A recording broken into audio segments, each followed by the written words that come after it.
যতটা না মিডিয়ার মাধ্যমে শুনেছিলাম, এখন এসে আরো ভয়ঙ্কর শুনছি। 60,000 টাকা, বেশ কিছু মোবাইলও কেড়ে নিয়েছে, একটা তার চুরি করেছে।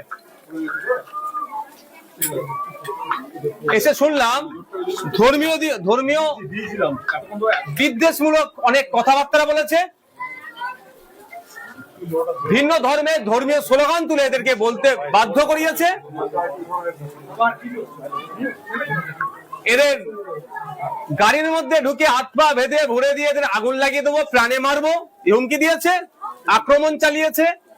একটি ব্যক্তির মাথায় 8টি সেলাই হয়েছে, শারীরিক অত্যাচার করেছে, ধর্মীয় বিদ্বেষমূলক কথা বলেছে। এরা বারবার বলেছে এদের কাছে বৈধ কাগজ আছে, যে এরা বৈধভাবে পশুটা কিনে নিয়ে এসেছে। একজন আবার চাষবাসের জন্য বলদ কিনে নিয়ে এসেছিল 2টি, বলার পরেও এদের উপর আক্রমণ চালিয়েছে। আমি অবাক হচ্ছি, সম্প্রীতির বাংলা, ঐক্যের বাংলাতে কিভাবে এগুলো মাথা চাড়া দিচ্ছে। মাননীয় মুখ্যমন্ত্রী, তার পুলিশ দপ্তর কেন এগুলোকে আটকাতে পারছে না? একের পর এক এই ধরনের অন্যায় ঘটে চলছে। কুরবানির সময়তে, ঈদুল আজহার সময় কুরবানির পশুকে নিয়ে এই ধরনের আক্রমণ চালিয়েছিল, বিভিন্ন জায়গাতে দেখেছিলাম। এটা দিনের পর দিন বেড়ে চলেছে। সম্প্রীতির বাংলা, আর বিশেষ করে দুর্গাপুরের একটা ঐতিহ্য আছে সম্প্রীতির দিক থেকে, ঐক্যের দিক থেকে। সেই দুর্গাপুরের মতো শহরে এই ধরনের আক্রমণ মেনে নেওয়া যায় না। যেখানে আক্রান্ত হয়েছে, প্রায় 2 ঘন্টা ধরে আক্রমণ চালিয়েছে এদের উপরে, 2 ঘন্টা ধরে আক্রমণ চালিয়েছে। সেই সময় যেখানে আক্রমণ হচ্ছে, প্লেস অফ অকারেন্স থেকে কাছাকাছিতে থানা ছিল, থানার পুলিশ এসে উদ্ধার করেনি। অবাক হয়ে যাচ্ছে আমি যে থানাও তাহলে কি প্রচ্ছন্ন মদত ছিল এতে? 1 নম্বর কথা। দ্বিতীয় কথা হচ্ছে, ওরা যখন ফিরে আসে লোকাল থানাতে, ওদের লোকাল থানাতে যখন অভিযোগ দায়ের করতে যায়, ওরা আবার সেই আতঙ্কিত মানুষগুলোকে ওই যেখানে ঘটনা ঘটেছে সেখানে পাঠাচ্ছে। কিন্তু আমরা জানি আইনে বলা আছে 0 FIR এর কথা। আইনে বলা হয়েছে যে আপনি ভারতবর্ষের যে কোনো প্রান্তের থানাতে আপনি অভিযোগ দায়ের করতে পারেন। তাহলে ও লোকাল থানাতে সে অভিযোগ দায়ের করছে, এখান থেকেও তাকে আবার অত দূরে পাঠানো হয়েছে।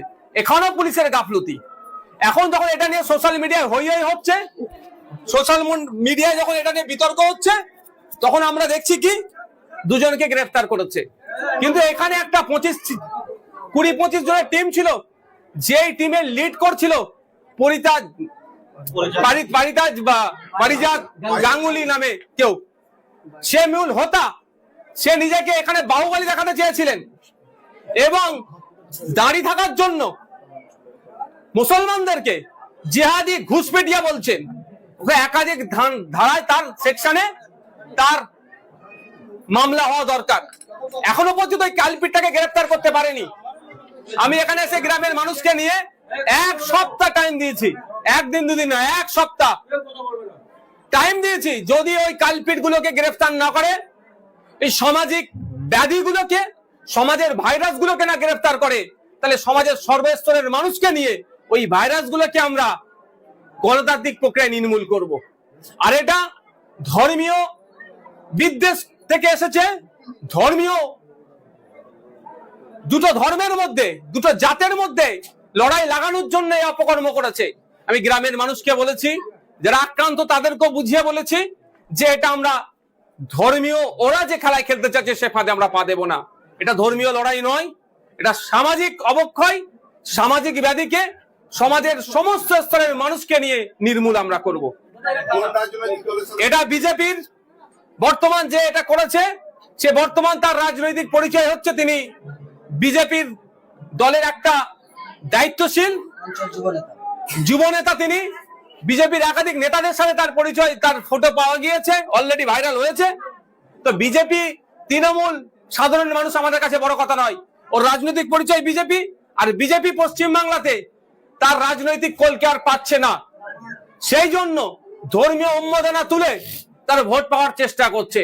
তো এখন প্রশ্ন হচ্ছে, পুলিশ প্রশাসন এখনো পর্যন্ত ওই যুব নেতাকে বিজেপির গ্রেফতার করছে না কেন?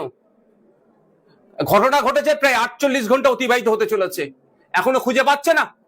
শুধু বিরোধী নেতারা কোথায় আছে, বিনা কারণে তাদেরকে তুলে মিথ্যা মামলা দিয়ে অ্যারেস্ট করবো, তার বেলায় পুলিশ খুঁজে পেয়ে যায়। আর যে অন্যায় করলো বিজেপির নেতা তাকে কেন এখনো গ্রেফতার করছে না, এই প্রশ্নটা থেকে যাচ্ছে।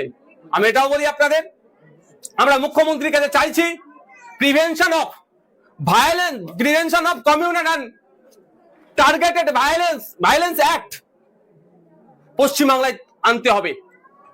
এই গণহত্যা সাথে সাথে এই মব লিঞ্চিং পশ্চিমবাংলাতে বন্ধ করতে হবে। আমরা আশা করব যে আগামী দিনে পশ্চিমবাংলার এই সম্প্রীতির মাটিতে, ওই ঐক্যের মাটিতে এই ধরনের অপকর্ম আর হতে দেবে না প্রশাসন। দেখুন, প্রশাসনের একটা শাখা আছে গোয়েন্দা বিভাগ, তাদের কাজটাই হচ্ছে কোনো ইনসিডেন্ট ঘটার আগেই তারা পুলিশকে ইনফর্ম করবে, পুলিশ এসে সেটাকে ইনসিডেন্টটাকে ঘটতে দেবে না। দুর্ভাগ্য আমাদের, থানা 2 কিলোমিটারের মধ্যে থাকলেও 2 ঘন্টা ধরে এদের অকথ্য অত্যাচার চললেও এদেরকে গরু ছাগলের মতো রাস্তায় হাঁটিয়ে নিয়ে গেছে, শারীরিক অত্যাচার করেছে, ধর্মীয় বিদ্বেষমূলক কথা বলেছে। এত কিছু জানার পরও পুলিশ আসলো না কেন, এই প্রশ্ন থেকে যাচ্ছে। এটা পুলিশের গাফলতি, পুলিশ মন্ত্রীকে দায়ী নিতে হবে। শুভেন্দু অধিকারী আজকে একটা ফেসবুক পোস্ট করেছে, সেখানে লিখেছেন যে দুর্গাপুরের ঘটনায় পুলিশ তৎপর হয়েছে, 2 জনকে গ্রেফতার করেছে, কিন্তু কলকাতায় তাদেরই এক কর্মীকে নৃশংসভাবে মারধর করা হয়েছে, সেখানে পুলিশের কেন অ্যাক্টিভিটি দেখা গেল না? আমি প্রত্যেকটা জায়গার ক্ষেত্রেই বলি, আর আগামী দিনেও বলবো, পুলিশকে তৎপরতা দেখাতে হবে। অন্যায়কারীর বিরুদ্ধে পুলিশকে স্ট্রিক্ট হতে হবে, কড়া হাতে দমন করতে হবে। কোন সাধারণ বিজেপি কর্মীকেও যদি অন্যায়ভাবে কেউ মারে, পুলিশের উচিত হবে সে সাধারণ বিজেপি কর্মীর পাশে দাঁড়িয়ে যে আক্রমণ হচ্ছে করলো তার বিরুদ্ধে অ্যাকশন নেওয়া। কিন্তু দুর্ভাগ্য আমাদের, শুভেন্দু বাবু অর্ধসত্য কথা বললেন। তার দলের যুব নেতা এখনো পুলিশ গ্রেফতার করেনি কেন, সে দাবিটা তো তুললেন না। তিনি লিডার অফ অপোজিশন,